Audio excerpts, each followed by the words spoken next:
अखेर पुढची बातमी, बॉलिवूडमधल्या खान लोकांमुळे धर्मांतराच्या घटना घडतायत असं वक्तव्य मंत्री नितेश राणे यांनी केलेलं आहे। धुरंधर छावा सिनेमा खान लोकांवर भारी ठरताय, त्यामुळे हिंदू कलाकारांचे सिनेमे पाहणार हे ठरवा असं आवाहन देखील नितेश राणे यांनी केलेलं आहे।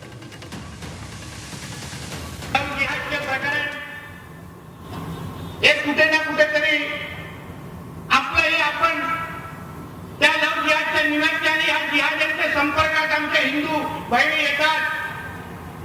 एक खरं म्हटलं तर एक सगळे हिंदू चित्र हे जे काय बॉलिवूड चित्रपटांमध्ये तो काय शाहरुख खान 4 बटन उघडलं आपलं शोधायला लागले शाहरुख खान, तो आमिर खाननी काहीतरी केलं हे केलं, हे सगळे खान लोकांनी हे सगळे लव जिहादचे सगळे जबाबदारी खान लोकांचे चित्रपट आहेत बघा।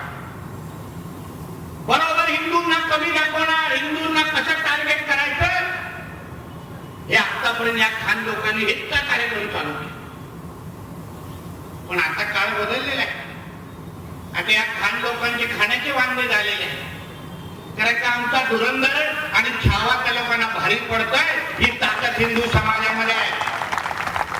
आपण पण निर्धार करायला पाहिजे, त्या चित्रपट बघणार तर आम्ही या हिंदू ऍक्टर लोकांचे बघणार, बाकी लोकांना घरी बसवणार, ही भूमिका तुमच्या सगळ्यांची असली। नाहीतर कोणतरी आपला आला आणि आपले हे लव जिहादवाले प्रकरण त्याच्यामुळे घडतात। आहेत ना चित्रपट बघण्यासाठी, रणवीर सिंगचे आहेत, आमच्या विकी कौशलचे आहेत, बघा त्या लोकांचे। कशाला पाहिजे ते शाहरुख खान आमिर खानची उगाची नाटकं?